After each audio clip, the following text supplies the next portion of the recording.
මේ පාන්දර භාවනා කරන වෙලාවේදී ඇහෙනවා පින්තුනි රැය පහන් කරගන්න යන කාලෙදී අනන්ත අප්‍රමාණ දුක් වේදනා විඳින සත්තුන්ගේ හඬ ඒක මහා ලතෝනියක් විදිහට ඇහෙන්න මේක. ඒලා මට මතක් වුණේ මේ සතර අපායක් මැද මම විතරක් භාවනා කරනවානේ කියලා. ඉතින් අපේ ස්වාමීන් වහන්සේලාත් වටේ පිටේ උන්වහන්සේලාත් මග වඩාගෙන යනවා. මට ඇහෙනවා මේ සත්තුන්ගේ මහා ලතෝනි අස්සෙන් ඒ සත්තු කියනවා අපේ හාමුදුරනේ අපිට වැරදුනා. ඔබ වහන්සේ කොහොම හරි මේක කරගන්න කියලා කෑ ගහනවා. මගේ පස්සේ දැන් ගැරන්ඩියේ කෙලෝගෙන එනවා. මට කර කියා ගන්න දෙයක් නැහැ. මට දැන් මැරෙන්න විතරයි නියමිත. තව ටිකකින් මම මැරෙනවා. අපේ හාමුදුරනේ ඔබ වහන්සේ වගේම ස්වාමින් වහන්සේලා මටත් මම පෙර අත්බැව්වල මිනිසෙක් වෙලා ඉඳලා අනිත් මිනිසුන්ට ලොකුකම් පපා පුම්බ ඉන්න කාලේ උන්වහන්සේලා මට කිව්වා ඔය වැඩේ කරන එක තේරුමක් නැහැ. ඔබට මනුස්ස ජීවිතයක් හම්බුනේ ඔය ටික කරන්න නෙමෙයි. තමන්ගේ මගපල පූර්ණේ කරගනින් කියලා. උන්වහන්සේලා මට කිව්වා අපේ හාමුදුරනේ. නමුත් මට ඒකකටත් වෙලාව තිබුණේ නැහැ. මම ගොඩක් බිසි වෙලා ඉඳී. ඉතින් ඒවැ ප්‍රතිඵලයක් විදිහට අවසානයේදී මට කරගන්න බැරි වුණා. බැරි වෙලා අද මං ගෙම්බෙක් වෙලා. දැන් මගේ පස්සෙන් එළවනවා. මගේ තරහකාරයෝ. දැන් මට කර කියා ගන්න දෙයක් නැහැ අපේ හාමුදුරනේ. දැන් මට මැරෙන්න විතරයි තියෙන්නේ. ඒක පින්වතුනි මා හයියෙන් කෑ ගහලා කියනවා. ඒකට කතා කරන්න පුළුවන් උපරිම හයියෙන් කෑ ගහලා කියනවා අපේ හාමුදුරනේ ඔබ වහන්සේ මේක කරගන්න. ඔබ වහන්සේ මේ අත්දැකීම මේක කරගන්න. මට ඔක්කොම වහිමි වුණා කියලා. ඒ අතරතුරේ පාන්දර ජාමේ වෙද්දි වටෙන් පිටෙන් කුරුල්ලෝ කෑ ගහන්න ගන්නවා. කුරුල්ලෙක් කියලා කියන්නේ පින්වතුනි කොච්චර කෑවත් බඩ පිරෙන්නේ සතේ. පුදුම විපාක. මේ කනවා කාලා අනිත් පැත්තට ඒ ටික වසුරු කරනවා. ආයිත් බඩගිනි දරන්න බෑ. ආයිත් කනවා කාලා අනිත් පැත්තට වසුරු කරනවා. ආයි බඩගින දරන්න බෑ. තිරිසන් යෝනිය උපනොත් පව්කොට අවසන් නොබිය පවතී පිට පිට. මද සංසුන්කමකුත් නැත හැම විට. සලසන්නේ කෙරෙසද සිසු දිනකට.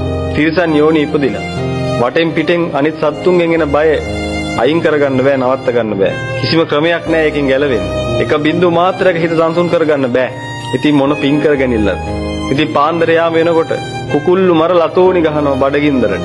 මිනිස්සු හිතන් ඉන්නේ මේ මිනිස්සුන්ව ඇහැරවන්න කුකුල්ලු කෑ ගහනවා කියන. වෙන වැඩක් නැහැ. රෑ එළි වෙනකම් පිංගුතුනි බඩගින්දර දරා ගන්න බැරි කමට මහා අඳෝනාවක් කරනවා. බඩගින්න වැඩි කමට. ඇස් පේන්නේ නැහැ රැට. කර කියා ගන්න දෙයක් නැහැ. සීතලේ ගුලි වෙලා ඉන්නේ කාට කියන්නද?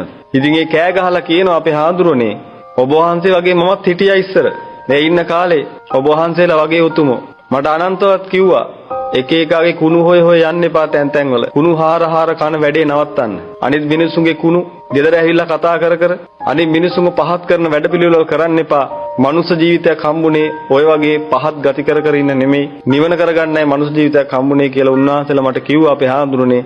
අනේ මට ඒක කරගන්න බැරි වුණා. දැන් මං කුකුලෙක් වෙලා අනන්ත අප්‍රමාණව දුක් විඳිනවා. කර කියා ගන්න දෙයක් නැහැ අපේ හාමුදුරනේ. ඔබ වහන්සේ කොහොම හරි මේක කරගන්න කියලා කෑ ගහලා කිය. සමහර ගෙම්බෝ වතුර වලවල් වල පිංගුතුනි තමන්ගේ ජාතියේ ස්ත්‍රියාවක් එතෙන්ට ගෙන්න ගන්න බැරුව මහා හයියෙන් ඇඟ පුම්බ කෑ ගහනවා. තමන්ගේ ළඟට කොහොම හරි ගෙන්න ගන්න.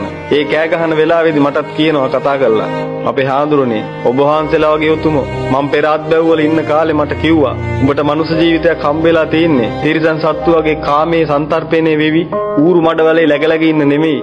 ස්ත්‍රියව පස්සේ යන්නවත් පිරිමි පස්සේ යන්නවත් නෙමෙයි ඔය මනුස්ස ජීවිතේ ලැබිලා තියෙන්නේ. ඒක තිරිසන් සත්තු කරන වැඩක් නේ. උඹට ඔය මනුස්ස ජීවිතේ ලැබිලා තියෙන්නේ ඕක කර ඉන්න නෙමෙයි. මේ මගපල පූර්ණේ කරගෙන මේ මහා ගොරබිරන් සසරෙන් ගොඩ වෙන්නයි ওই මනුස්ස ජීවිතේ හම්බුනේ මොනවද ඔය කරන්නේ කියලා මට උන්නාතල ඒ කාලේ කිව්වා.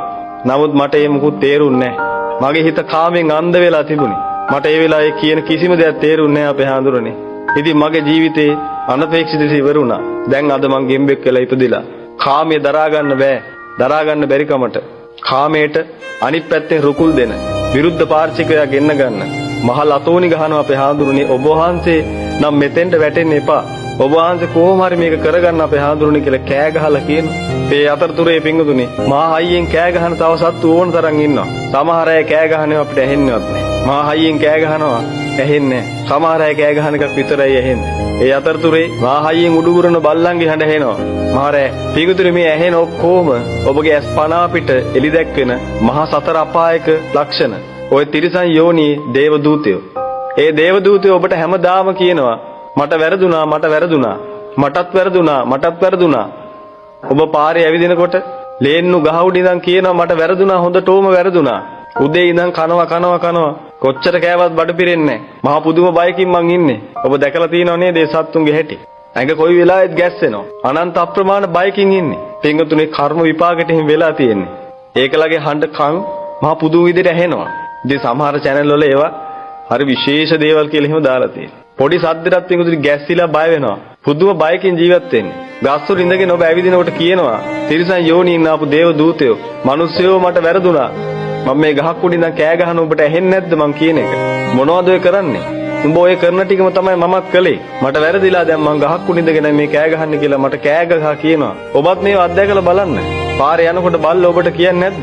මට වැරදිලා තියෙන්නේ මේ කියලා. බුරා ගොරෝ කියනව නේද පින්වතුනි? ඔබ ගොරෝන එක නවත්තන්න කියලා.